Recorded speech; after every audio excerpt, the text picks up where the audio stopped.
దయచేయ వేడుకొందు విజయ పత్రిక దయచేయ వేడుకొందు. ఇది అతి విశ్వాసమా లేక ఆత్మవిశ్వాసమా అతిథి కవివర్య? రామకృష్ణ కవి, వీరి సవాలును మీరే అందుకోవాలి. అవశ్యం మంత్రివర్య. నర్సకవి పద్యం చెబుతాను, రాయండి. పూవట బాబా. ఏది మరొకసారి చెప్పరు? సరే. పూవట బాబా. అదేంటి రాయనేమిటి? ముచ్చటగా మూడోసారి చెప్తాను.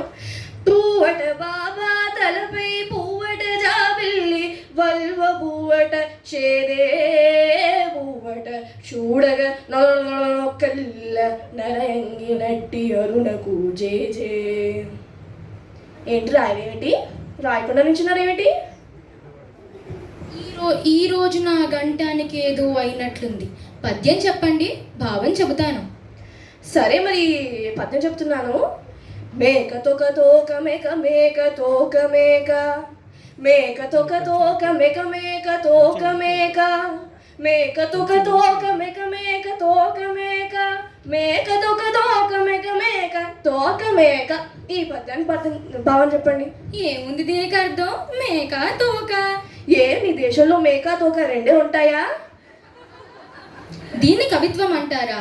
దీనితోనా మీరు సన్మానాలు పొందేది? రామకృష్ణ కవి. అలాగా? తెలియనివన్నీ తప్పులని తిట్టతనాన సభాంతరంబునన్ పలుకగరాదురోరి పలుమారు పిశాచో పాడిగట్ట నీ పలికిన నోట దుమ్ముబడ భార్య మెరుంగవు పెదలైన వారల నిరసింతువా ప్రగరరాన్నరసా విగసాతు సాభుసా. శాంతించండి రామకృష్ణ కవి, ఆవేశం తగదు. అతిథి కదా, మన అష్టదిగ్గజ కవులతో పాటు వీరిని కూడా సత్కరించుకుందాం. అది సరే కానీ మీకొక దత్తపది ఇస్తాను, 4 పదాలు ఇస్తాను. దాంతో లక్ష్మీస్తుతి చేయగలరా రామకృష్ణ కవి? ఆ పదాలేంటండి?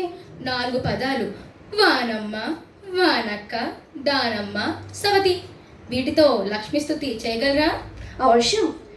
వానమ్మ, వానక్క, దానమ్మ, సవతి. ఈ 4 పదాలు వినడానికి కొంచెం అశ్లీలంగా ఉన్నా వీటిలో సంధి జరుగుతుంది. ఈ 4 పదాలని పల్లెటూర్లలో వాడతారు. వాని అమ్మ, వానమ్మ, సంధి జరిగింది. వాని అక్క, వానక్క, సంధి జరిగింది. దాని అమ్మ, సంధి జరిగింది. దానమ్మ. ఇకపై 4వ పదం సవతి. సవతిలో సంధి జరగలేదు. దీన్ని మనం చమత్కారంగా చెప్పొచ్చు. సవతి అంటే స్నేహం. సవతుల మధ్యలో స్నేహం ఎక్కడ? ఇకపై పద్యం. ఆలి నొల్లని ఎట్టి వానమ్మ మగని అందుదాగిన ఎట్టి వానక్క మగని నమ్మినానతని చరచు దానమ్మ సవతి సిరులు కురిపించి మిమ్ము రక్షించుగాక.